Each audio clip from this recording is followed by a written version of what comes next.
Om Swastiastu. Assalamualaikum warahmatullahi wabarakatuh. Salam sejahtera bagi kita semua. Salam namo buddhaya, salam kebajikan, dan salam harmoni. Halo semuanya, perkenalkan nama saya Nikade Eka Budi Darmayanti. Kali ini saya akan menjelaskan terkait Trihitekarana tentang membangun hubungan harmoni. Tantangan membangun harmoni kehidupan beragama di Indonesia. Yang pertama yaitu radikalisme. Paham keagamaan yang ekstrim dan intoleran sering memicu konflik dan juga perpecahan. Kelompok radikal seringkali mengadopsi pemahaman agama yang sempit dan kaku, serta menolak pandangan yang berbeda. Tindakan teroris yang mengatasnamakan agama seperti di daerah Sulawesi Tengah yang pernah mengalami konflik berkepanjangan antara kelompok radikal dan aparat keamanan. Serangan terjadi terhadap warga sipil dan tempat ibadah sering terjadi di wilayah ini. Yang kedua yaitu misinterpretasi ajaran agama. Pemahaman keliru terhadap ajaran agama dapat menyebabkan sikap intoleransi, diskriminasi, dan kekerasan. Daerah yang pernah terjadi misinterpretasi ajaran agama adalah Aceh. Meskipun mayoritas penduduk Aceh beragama Islam, namun terdapat beberapa kelompok kecil yang melakukan interpretasi ekstrim terhadap ajaran Islam yang kemudian berujung pada tindakan kekerasan. Yang ketiga yaitu pengaruh media sosial. Informasi yang tidak akurat dan provokatif di media sosial dapat memperkeruh suasana dan memicu perpecahan. Konflik di Poso merupakan salah satu pengaruh media sosial yang dapat memperkeruh suasana. Media sosial mempercepat penyebaran informasi yang tidak akurat tentang konflik di Poso, sehingga memperkeruh dan mempersulit upaya perdamaian. Yang keempat yaitu konflik kepentingan. Perbedaan kepentingan antara kelompok agama seperti perebutan wilayah atau sumber daya dapat memicu perselisihan. Pada tahun 2011, terjadi konflik perebutan Pura Dalem, Pura Prajepati, dan Setre antara warga Banjarkemuning dan Budage.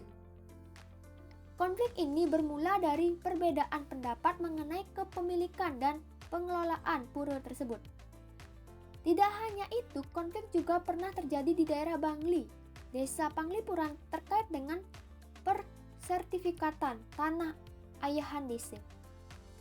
Selanjutnya, adapun solusi membangun harmoni dalam kehidupan beragama di Indonesia. Yang pertama yaitu melakukan dialog dan mediasi antara pihak yang berkonflik untuk mencari solusi bersama. Bahwasannya dengan melakukan dialog tentu memungkinkan setiap pihak untuk menyampaikan pandangan dan kepentingan masing-masing secara terbuka dan jujur. Hal ini dapat membantu mengurangi kesalahpahaman dan menemukan titik temu. Melalui kegiatan mediasi, pula tentu semua pihak yang berkonflik dapat bersama-sama mencari solusi yang dapat diterima oleh semua pihak. Yang kedua yaitu keterbukaan terhadap perbedaan. Indonesia adalah negara yang memiliki keberagaman baik itu agama, ras, suku, budaya, dan lainnya. Maka dari itu, penting mendorong sikap terbuka terhadap perbedaan pendapat dan keyakinan. Tokoh agama harus menjadi teladan dalam menerapkan ajaran agama secara moderat dan juga toleran. Selain itu, melakukan kegiatan aktif dalam klarifikasi terhadap ajaran agama yang sering disalahartikan. Yang ketiga yaitu literasi digital. Perlu dilakukan. Dengan meningkatkan literasi digital, masyarakat akan mampu membedakan informasi yang benar dan hoaks. Selain itu, penguatan moderasi beragama yang mana menanamkan nilai-nilai toleransi dan moderasi dalam kehidupan beragama. Tidak hanya itu, membangun kerjasama dengan platform media sosial untuk menghapus konten yang melanggar aturan. Oleh karena itu, penting bagi kita semua untuk menggunakan media sosial secara bertanggung jawab dan kritis. Selanjutnya, cara agama membangun hubungan harmoni dengan Tuhan. Yang pertama yaitu ibadah yang khusyuk. Setiap agama memiliki tata cara ibadah yang berbeda-beda. Melaksanakan ibadah dan penuh kesadaran akan kehadiran Tuhan adalah cara utama untuk mendekatkan diri kepadanya. Yang kedua yaitu doa dan renungan adalah cara untuk berkomunikasi dengan Tuhan. Melalui doa kita dapat mengungkapkan segala perasaan, harapan, maupun permohonan yang diinginkan. Yang ketiga yaitu melakukan kegiatan ajaran dharma atau perbuatan kebaikan, perbuatan baik. Sesuai dengan ajaran masing-masing adalah bentuk nyata dari pengabdian kepada Tuhan. Yang keempat, menghormati agama lain. Meskipun kita memiliki keyakinan yang berbeda, kita harus saling menghormati dan menghargai keyakinan orang lain seperti semboyan Bhinneka Tunggal Ika yang berarti berbeda-beda tetapi tetap satu juga. Menjaga persatuan dan kesatuan demi menciptakan kerukunan. Yang kelima, belajar dan mendalami ajaran agama merupakan suatu perjalanan spiritual yang penting bagi setiap individu. Melalui pemahaman yang mendalam terhadap ajaran agama, kita dapat menemukan makna hidup, ketenangan batin, dan petunjuk hidup. Adapun manfaat yang diperoleh dari melakukan ibadah. Yang pertama yaitu ketenangan batin. Ibadah memberikan ruang bagi kita untuk merenung dan melepaskan segala beban pikiran.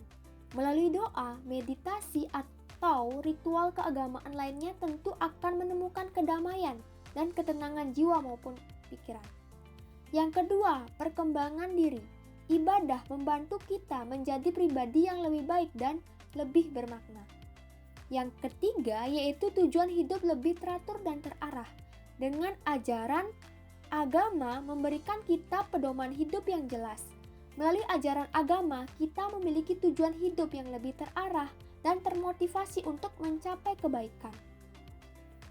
Yang keempat, kebahagiaan sejati tidak berasal dari materi, tetapi juga dari kepuasan batin.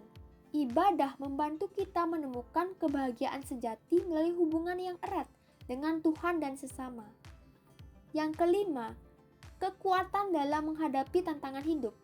Ibadah memperkuat iman dan kepercayaan kita kepada Tuhan. Dengan iman kuat akan mampu menghadapi tantangan hidup dengan kesabaran dan tegar atau pantang menyerah. Yang keenam yaitu perlindungan hal negatif. Ibadah menjadi benteng dari pengaruh buruk lingkungan sekitar, seperti godaan untuk melakukan perbuatan yang melanggar norma agama dan moral.